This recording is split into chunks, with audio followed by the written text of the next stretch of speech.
everybody. Here is my latest grocery haul. Oh my gosh, you guys, this is a lot, a lot of meat.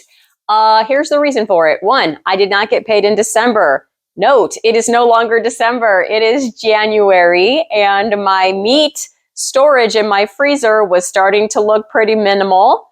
Two, I got the grocery ads for the new week, and lo and behold, Stater Brothers, which is a local grocery store near where I live, had the ribeye steaks on sale for $7.99 a pound. Now, that's not rock bottom or anything, but it is cheaper than I've seen ribeye steaks already cut since, I guess that would be Labor Day. So the end of summer, like in September. I had bought a bunch for $6.99 a pound. And then I got some standing rib roasts, which are like ribeye, but not cut up, for $6.99, some for $6.99, some for $5.77. But these I enjoy because they're already cut for you. They are delicious. So for $7.99 a pound, combined with my empty freezer, I thought I am stocking up for sure. As you can see, I was not shy, ladies and gentlemen. So there are 20 steaks here. I was going to say 20 packages, 10 packages, but each package has 2 steaks. And each of these packages is between 2.5 to 3 pounds. Also, as I've said in the past, these are bone-in ribeyes, which I like because I do save those bones. What I do is when I'm done eating the steak, I take the bone and I have a little Ziploc, or not a little, a gallon size Ziploc bag in the freezer. And then as I'm eating the steaks, I just take the bone, throw it in that bag, and when the bone bag gets full, I make a batch of my bone broth. I'm going to show you what that looks like. So this is a jar of my beef bone broth from my most recent batch. I just made this a couple of days ago. So what I get is these pint jars. There's always a nice fat layer on top. This one's thinner, some are thicker. The ones that get poured out toward the beginning seem to have a thicker layer of fat. This one was poured out toward the end. But as you can hopefully see here, I could flip this thing over. This stuff doesn't move. Like, it's all full of collagen, gelatinous, and delicious when you heat it up. And it's just super healthy. I have a recipe about that if you want to go check that out, how I do this. But at any rate, this just comes from the ribeye bones that are already in my steak. So instead of throwing that out, I use it for something nutritious and delicious. And I'm using more of the animal, which I like. Okay, now, the other thing that I have a tremendous amount of, bacon, you guys. Now, let me explain. Normally, I've been getting the bacon ends and pieces, and they are always $2.99 a pound regular price, which is super cheap for bacon. Now, the bacon ends and pieces, what those are, if you're not familiar, is they are the pieces of bacon that are sort of left over after they've trimmed all the nice, pretty pieces of bacon that they're going to sell for $6.99 or $7.99 a pound. This is kind of what remains, and so they're not pretty strips of bacon. They're sort of irregular, if you will.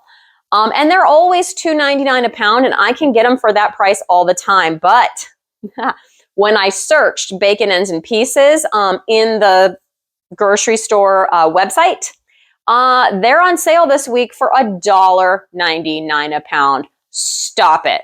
Just stop it. Right? So yeah, I couldn't resist. I got 10 pounds. 10 pounds of bacon, which means I saved $10. And what I'll do is just pop one of these in the fridge and then the rest of these in the freezer. And there you have it. I am set for bacon for, I don't know how long. It depends on how much my husband eats. Speaking of my husband, you guys, I taught him how to bake bacon on the baking sheet with the parchment paper. He now bakes his own bacon. So I'm converting him one carnivorous step at a time. He is being converted, you guys. Okay, then I have a couple other just like odds and ends. So this is it's actually a beef chuck shoulder cross rib roast. What? That was a mouthful. I've never heard of this in my life. Beef chuck shoulder cross rib roast. Let me know in the comments if you know what that is, because I don't. But this was a substitution. So the chuck roasts were on sale. So I was going to get a chuck roast and they didn't have it. So they substituted this. I was like, sure, I'll give it a shot. Like, beef is delicious, right? Who doesn't love beef? So why not? So I gave this a shot. I'll be making this up in my crock pot at some point. The reason for this is I was going to my in-laws' house on New Year's Day, and she was making a honey baked ham. So I didn't want honey baked ham because honey. And so I was going to bring a chuck roast. I figured that would be easy. I thought I had one. I thought I had one in the freezer. But when I hunted through all my stuff in the freezer, lo and behold, there was no chuck roast. So of course I went ahead and made a picanha and brought that picanha. It turned out fine. It was delicious. It was great, even with the transporting it and all of that. But that kind of gave me a hankering for a chuck roast. So yeah, it wasn't like some kind of super deal or anything, but $5.99 a pound. This is about 3 pounds. So yeah, I'm excited to do this in my slow cooker, and hopefully it's going to turn out super tender and delicious in there. And last but not least, I did get a couple of packages of these flanken ribs. I love these. These always remind me of my childhood.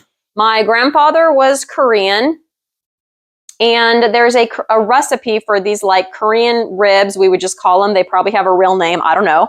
And it used these flanken ribs. So even though I no longer use the sweet sauce and all of that we would put on those ribs, I get very nostalgic when I cook these up. And these were actually on sale. So it's the first time I've caught them on sale. They are normally $8.99 a pound, and they were on sale for $7.99 a pound. So I was like, hey, I'll take it. I'll get a couple packages of those. So yeah, these will also be delicious. So all in all, I don't even know how many pounds of meat I got. I mean, 10 pounds of bacon, probably 2 pounds of flanken ribs. This is 3 pounds of chuck roast with all the names in there. And then all of these packages of ribeye, like I said, were between 2.5 to 3 pounds, and there's 10 packages. So minimum 25 pounds, minimum. You know, between 25 and 30 pounds. And